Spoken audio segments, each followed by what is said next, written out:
you to Agnes and the branch for the privilege of inviting me to join you at your meeting today. It is really great to be here with you. I'm joining you from the car park in my workplace, Birmingham City University, so solidarity from Birmingham and the West Midlands region. I would like just briefly to introduce my role to you for anyone who's not aware, because part of what I want to do, having recently been elected onto branches and what's going on at national executive level. So I'm one of 3 people who's elected across the West and East Midlands to take part, I suppose, in those discussions at national level. And I think it's really important that branches are involved in those and are feeding into those and hearing back from those. So a really big thank you for inviting me today.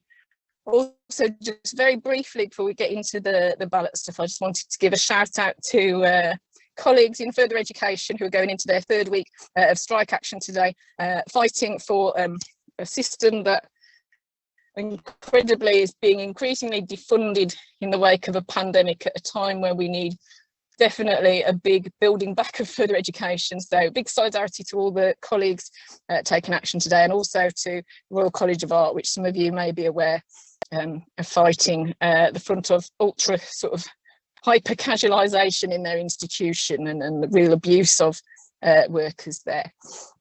Okay, so thank you for inviting me along. In terms of where we are at, I'm sure your branch officers will have been briefing you that we have a very tight schedule ahead of us in terms of the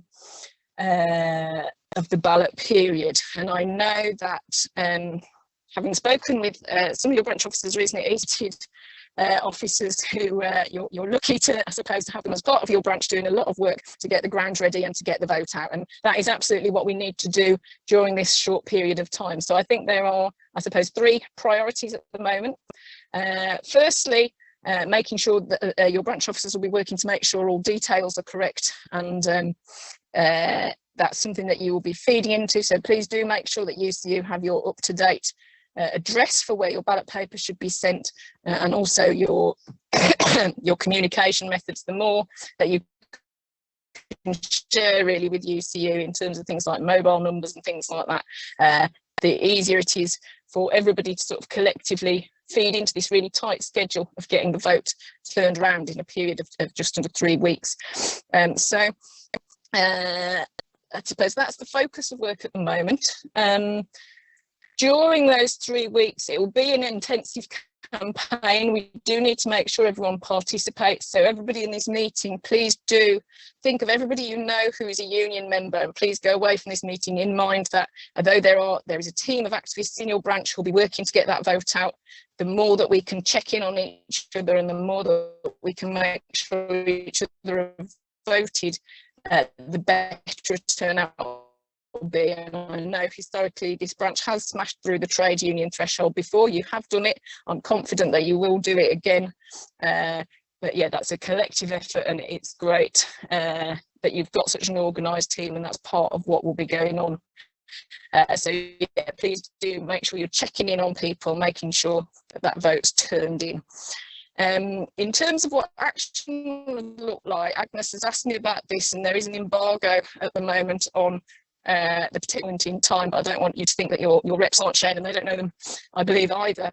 And this is because of obviously the danger that if employers know when you're taking action, they'll do absolutely everything that they try and break action and make it not worth taking. So that is why you don't yet know, but I think what we can say is that education sex conferences that have happened in the build up to this ballot were that it will take a sustained period of action for a difference to be made. So we're not looking at token one-day strikes and the kind of tactics that we used in the past, definitely.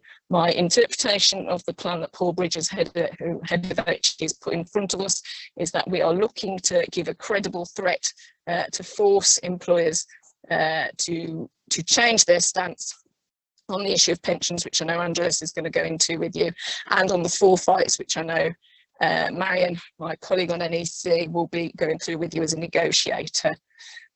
Just to briefly finish off on that then, so I think We are in a period where workload is pretty devastating at BCU, and I imagine that's the same with yourselves. We're in a period of time where we're dealing with students who've been out of education for some period coming into the system. Lots and lots of attempts to duplicate things online and offline and so on.